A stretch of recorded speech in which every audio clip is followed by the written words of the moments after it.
வணக்கம். ஸ்ரீ காளியம்மன் சனம் ஸ்ரீ காளியம்மனை போட்டு நான் உங்களை அன்பு ஜோதிடர் அன்பு நண்பன் கார்த்திகேயன். நம்ம நீங்க பார்க்க போது பாத்தீங்கன்னா ஆடி மாதத்தை பத்தி பேசிட்டு இல்லையா. இதுல பாத்தீங்கன்னா நாக பஞ்சமி, இந்த நாக பஞ்சமி குறித்து பேச போறாங்க. ஒருவருடைய ஜாதகத்துல வரக்கூடிய தோஷங்கள், கால சர்ப தோஷங்கள், நாக தோஷங்கள், சர்ப தோஷங்கள், திருமண தடையாகுதுங்க, குழந்தை பாக்கியம் இல்லைங்க, வாழ்க்கையில முன்னேற முடியலங்க, நம்ம புலம்பி தவிக்கக்கூடிய இந்த மாதிரியான சர்ப தோஷங்களுக்கு ஒரு விமோச்சனம் கொடுக்கக்கூடிய நாள் இந்த நாக பஞ்சமி. இந்த நாக பஞ்சமி பத்தி நம்ம பாக்குறதுக்கு முன்னாடி நீங்க நம்ம சேனல் சப்ஸ்கிரைப் பண்ணா வீடியோஸ் பார்த்துக்கிட்டு இருக்கீங்க. அதே மாதிரி பாத்தீங்கன்னா கன்யூஸா வீடியோ பாக்குறேன், சப்ஸ்கிரைப் பண்ணல சார், புதுமையா ஃபர்ஸ்ட் டைமா பாக்குறேன் சேனல், ஃபர்ஸ்ட் டைம் வரேன், ஃபர்ஸ்ட் டைம் வீடியோ பாக்குறேன் சார், உங்களுடைய விலை மதிப்பு இல்லாத அது பண்ணா சப்ஸ்கிரைப் பண்ணி கிளிக் பண்ணி கொடுங்க. இந்த வீடியோ லைக் பண்ணுங்க, உங்க ஃப்ரெண்ட்ஸ் கூட தான் லிங்கை ஷேர் பண்ணி விடுங்க. நான் என் தந்தையின் மறுபடியும் வணங்கி கொண்டு இந்த நாக பஞ்சமி கருட பஞ்சமி என்னன்னு பார்த்துட்டு வருவாங்க. அதாவது நாகப்பஞ்சமி ஆடி மாதம் வரக்கூடிய பஞ்சமி திதி, பஞ்சுன்னா அஞ்சுங்க, புரியுதுங்களா இல்லையா? வளர்பிறையில 5ஆம் நாள் வரக்கூடிய அந்த திதிங்கிறது பஞ்சமி திதி. இது நாகர்களுக்காக, நாக தெய்வங்களுக்காக முன்னோர்கள் ஒதுக்கிய தினம் இந்த நாக பஞ்சமி. நாகர்களை வழிபாடு பண்ணவும், நமக்கு இருக்கக்கூடிய நாக தோஷங்களையும் அதே மாதிரி சர்ப தோஷங்களையும் நம்ம நீக்கி கொள்ள நம்ம வழிபாடு செய்யக்கூடிய நாள் நாக பஞ்சமி. இந்த வழிபாடு என்ன நம்ம பார்க்கணும். அதற்கு முன்னாடி கருட பஞ்சமினா என்னன்னு ஜஸ்ட் பார்க்கணும். கருட பஞ்சமி என்னன்னா, கருட பகவான் பிறந்த நாளாக இந்த கருட பஞ்சமி கருதப்படுதுங்க. கருடனுடைய வழிபாடு பின்னாடி பார்ப்போம். ஃபர்ஸ்ட் இந்த நாக பஞ்சமி நான் பார்க்கணும். நாக பஞ்சமி எப்படி சார் வீட்டை நான் வழிபாடு பண்றது? ஒருவருடைய ஜாதகத்துல இந்த ராகு கேதுக்கள் லக்னத்திலேயோ, அதாவது 1, 2ஆம் பாவகம், அதே மாதிரி 4ஆம் பாவகம், அதே மாதிரி பாத்தீங்கன்னா 7ஆம் பாவகம், 8ஆம் பாவகம், அதே மாதிரி 12ஆம் பாவத்துல அமரும் போது மிக கடுமையான தோஷத்தை கொடுக்குறாங்க. இதுல முக்கியமானது பார்த்தா காலசர்ப தோஷம், கலஸ்திர தோஷம் சொல்லுவோம். திருமணம் தடையாகிக்கிட்டே இருக்கு சார் எனக்கு. அதே மாதிரி புத்திரஸ்தானத்துல அமரும் போது குழந்தை பிறப்பு தட்டிக்கிட்டே போகுது சார் எனக்கு.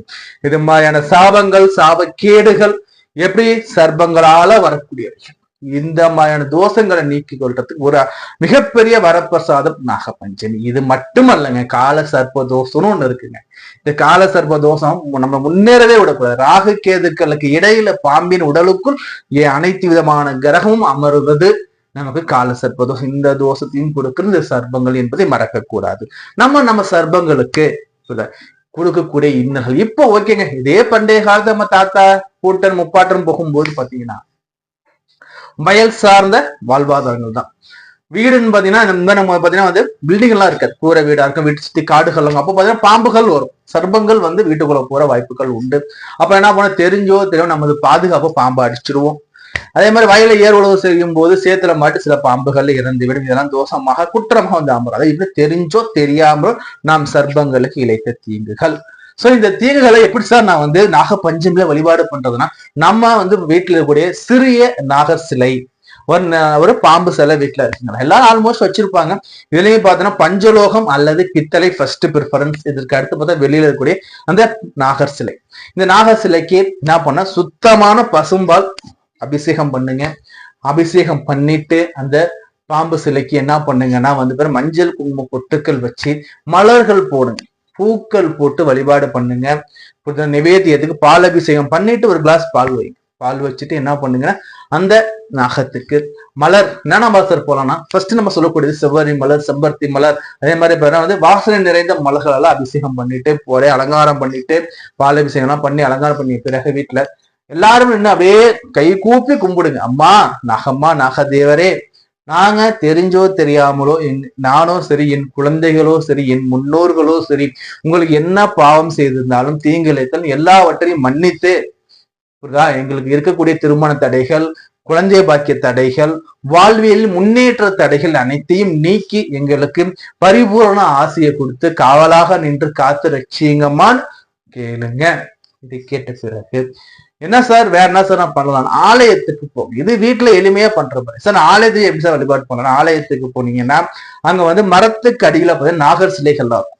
இந்த நாகர் சிலைக்கு என்ன பண்ணுங்கன்னா பசும்பால் வாங்கிட்டு போயிட்டு உங்க கையால அபிஷேகம் பண்ணீங்க. அபிஷேகம் பண்ணிட்டு மஞ்சள்ல பொட்டு வச்சு, குங்கும பொட்டு வச்சு, மலர்களால அலங்காரம் பண்ணிட்டு என்ன பண்ண, பிரார்த்தனை பண்ணுங்க. இது போதும்.